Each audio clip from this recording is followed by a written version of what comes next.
Bonjour à tous et bienvenue dans l'interview. Bonjour Georges d'Allemagne. Bonjour. Vous êtes député fédéral et vous avez participé aux fameuses réunions de commission hier, commission réunie Affaires et Défense, oui, qui ont décidé l'envoi de F-16 et d'un C-130 ou de deux C-130, on va y revenir dans un instant, pour l'Irak.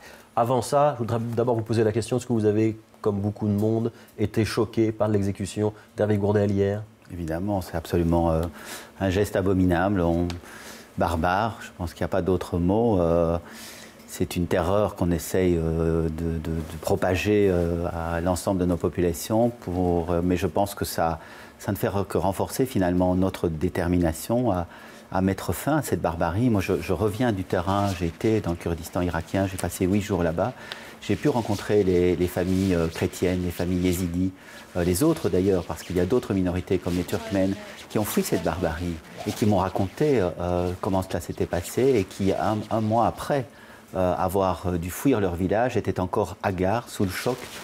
Ils racontaient des histoires absolument épouvantables. Vous savez, j'ai été 15 ans Médecins sans frontières, je n'ai jamais entendu des histoires aussi atroces que celle-là. Donc il fallait mettre un terme à cette fureur qui se développe dans tout le Proche-Orient, le Moyen-Orient. Vous étiez au Kurdistan. Que demandent les Kurdes que vous avez rencontrés ? Alors les Kurdes, j'ai rencontré les Kurdes d'Irak, c'est important de le préciser. Hein. Vous savez qu'il y a des Kurdes en Turquie, en Syrie, en Irak et même en Iran. J'ai rencontré les Kurdes d'Irak qui ont un gouvernement quasi autonome par rapport au gouvernement de Bagdad. Ils demandent un appui de la communauté internationale. Ils protègent 850 000 personnes alors que leur population est de 4,5 millions d'habitants. Alors évidemment, ils nous demandent notre soutien sur le plan humanitaire, mais aussi sur le plan militaire. Ce soutien va être accordé en partie. Mais ce sont les fameux bombardements par des F-16 interposés dont ils ont besoin ou pas? Alors, cela a clairement permis d'arrêter, dans certains cas, l'avancée de ce qu'on appelle aujourd'hui le Daesh. L'État islamique. Absolument. Ouais. Cela a permis d'arrêter certains massacres, la prise de certains villages, mais cela n'est pas suffisant. Ce qu'ils demandent, eux, parce qu'ils sont sur le terrain, ils sont très organisés, ils sont très motivés également, ils ont été sauvés des chrétiens et des yézidis, c'est qu'on puisse leur donner l'armement qui leur est nécessaire, qui est indispensable, parce qu'en face d'eux, ils ont des islamistes qui ont mis la main sur des dépôts d'armes très modernes, américaines, russes, et qui ont des canons à longue portée, des lunettes de vue pendant la nuit, ce genre d'instruments-là, et ils nous demandent de pouvoir les équiper pour qu'ils puissent se battre d'égal à égal.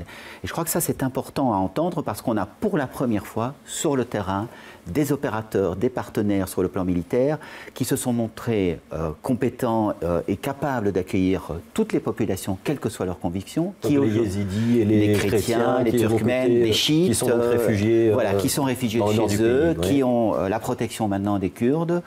Ils ont même parfois ouvert des corridors humanitaires. Quand les yézidis ont été massacrés dans les monts Sinjar. Mais vous connaissez le problème, Georges d'Allemagne, c'est que les Kurdes ont des revendications d'autonomie qui ne plaisent ni au pouvoir central syrien, ni au pouvoir central irakien, ni au pouvoir central turc.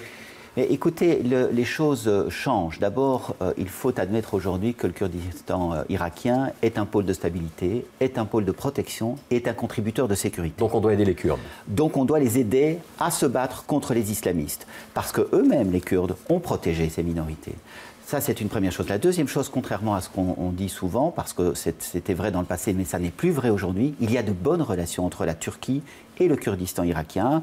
Ils font des affaires, ils ont des relations économiques et ils ont intérêt l'un et l'autre à être des pôles de stabilité. Donc il y a là des avancées sur le plan politique, géopolitique, qui sont également importantes et qu'il faut prendre en compte. Alors un dernier mot sur le voyage que vous venez de faire, parce que c'est tout frais, hein, vous venez de rentrer la semaine dernière. Est-ce qu'il y a des demandes en termes humanitaires, hein, on a parlé de la ligne de front, vous êtes allé presque sur la ligne de front, oui, je pense. Oui, j'ai rencontré différents commandants militaires là-bas. Et à l'arrière, il y a des réfugiés et les déplacés. Évidemment. Et il y a eu des grandes collectes organisées notamment par l'Église ici en Belgique. Ça a apporté ses fruits, c'est utile? Oui, ça a été très utile. Je crois qu'il faut poursuivre. Aujourd'hui, la grande inquiétude, c'est l'arrivée de l'hiver. Il faut pouvoir abriter ces personnes-là. Et donc, j'ai lancé une opération que je suis en train de développer qui s'appelle Un toit pour une famille déplacée. Et c'est une opération qui permet effectivement d'abriter des déplacés qui vivent aujourd'hui aujourd'hui dans les parcs, dans les écoles, en dessous des arbres encore parfois. Et donc ça va être de faire des constructions? Non, il ne s'agit pas de construire parce que ça prendrait trop de temps, mais il y a des logements qui existent dans le Kurdistan qui sont à peu près terminés parce qu'il y a eu un boom immobilier avant la crise actuelle. Et donc ces logements sont disponibles, il suffirait de les aménager, de les louer à bas prix pour pouvoir loger ces personnes-là. Et donc je suis en train, avec le comité de soutien aux chrétiens d'Orient, avec une autre association qui s'appelle Solidarité Orient, de mener cette activité humanitaire pour pouvoir mieux protéger ces personnes pendant l'hiver. Alors, il y a eu vote hier à la commission, à la Chambre, dans les deux commissions réunies de la Chambre. Il y aura sans doute confirmation de ce vote demain en séance plénière. La Belgique va envoyer 6 F-16 et puis au moins un C-130, ce sera peut-être 2. C'est la bonne solution. Il y a eu quasiment unanimité, ça veut dire que tout le monde est d'accord? Je pense qu'il fallait et il faut contribuer à cet effort de sécurité internationale. Cette menace qui pèse sur ces populations-là, elle est en train de s'étendre. La Jordanie, aujourd'hui, est menacée. Le Liban est en partie menacé. Nous sommes menacés, nous-mêmes. L'actualité le montre. Il y a des jeunes qui partent de chez nous, qui vont se battre là-bas, qui sont les bourreaux des personnes que j'ai rencontrées, et puis qui reviennent et qui éventuellement deviennent menaçantes pour notre propre population. Donc il s'agit d'une menace aujourd'hui internationale, clairement, et je pense qu'il était important que la Belgique contribue à un effort de sécurité internationale. Ouais, mais donc des F-16, ça veut bien dire qu'on va participer aux frappes. Oui. Ce sera uniquement en Irak qu'on a la garantie de ceci? C'est l'accord du Parlement et du gouvernement hier. C'est que ces frappes se limitent aujourd'hui à l'Irak. C'est possible de respecter cette prévention alors qu'on est dans une zone de combat qui est à cheval sur 2 frontières, qu'on va probablement être sous un commandement qui sera un commandement américain? Mais c'est une bonne question. Nous avons pris cette décision et donc elle sera tenue. Mais c'est vrai que c'est un conflit qui aujourd'hui se passe à cheval sur 2 pays, la Syrie et l'Irak. Et il faudra veiller à ce que la Syrie ne devienne pas une zone de repli pour les islamistes lorsqu'ils sont attaqués en Irak. Et donc il y a un effort collectif à faire. La Belgique a décidé de limiter son effort à l'envoi de F-16 et de C-130 sur le terrain irakien. C'est déjà beaucoup, c'est déjà bien pour un petit pays, mais il s'agit évidemment d'un effort collectif et d'une coalition qui aura à aider sur le terrain les forces qui aujourd'hui se battent contre les islamistes et dans lesquelles nous avons confiance. Il y aura également effectivement à vérifier qu'en Syrie ne se commettent pas des crimes contre l'humanité, des crimes de génocide, comme celui qui a été commis notamment à l'égard des Yézidis dans le nord de l'Irak. Ouais, les C-130 que la Belgique va envoyer, ils servent à quoi? C'est pour du transport logistique. On a besoin évidemment de transporter du matériel, des hommes, une série d'autres éléments. C'est de la logistique. Ouais. On a toujours besoin de logistique dans ce genre d'opération. La Belgique était prête plus ou moins à envoyer des forces spéciales. Finalement, on ne va pas le faire. Ou les Américains n'ont pas réellement besoin? Les Américains n'ont pas exclu cela. Leur première demande était sur les C-130, mais ils ont dit « and other military assets ». Ça, c'est dans leur demande. Donc, dans d'autres types d'équipements militaires.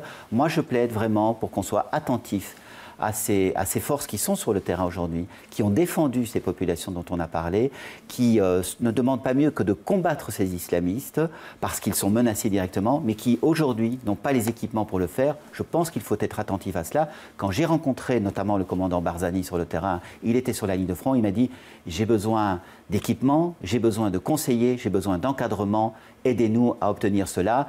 Il y a des pays européens qui ont promis cela, la Grande-Bretagne, la France, l'Allemagne notamment, les Pays-Bas aussi, mais cet équipement tarde à venir. Alors, le vote est passé, on s'attend donc à ce qu'il y ait des départs assez rapides de militaires belges sur le terrain, ils seront basés en Jordanie, a priori.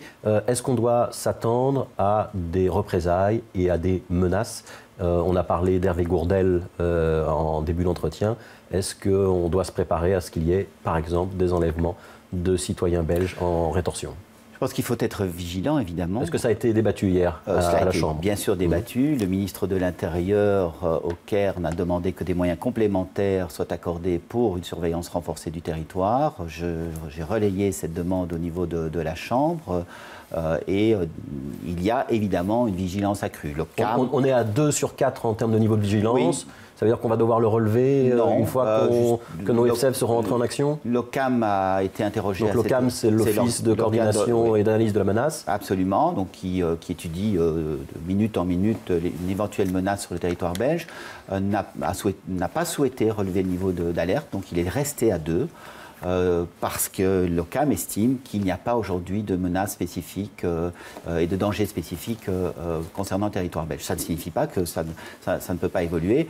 Il y a donc à la fois une vigilance accrue et des moyens qui seront dédiés spécifiquement à cette question. Alors, on a vu encore dans le journal que vous venez de voir juste avant cet entretien qu'il y a toujours des départs de jeunes belges et notamment de jeunes bruxellois pour la Syrie, pour l'Irak, qui se battent aux côtés des islamistes dont on parle depuis le début de cet entretien.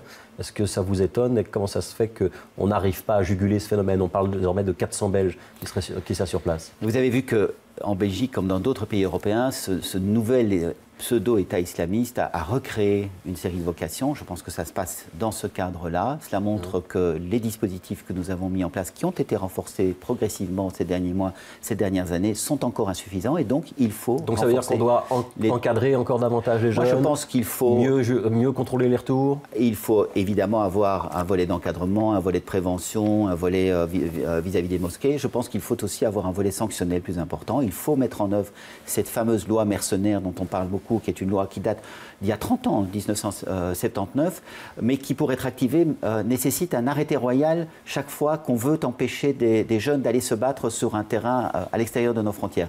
Il faut cet arrêté royal, on n'a pas besoin d'un nouveau gouvernement, il faut le mettre en place. Joël Milquet avait proposé il y a 6 mois, il est temps qu'il y ait une décision là-dessus.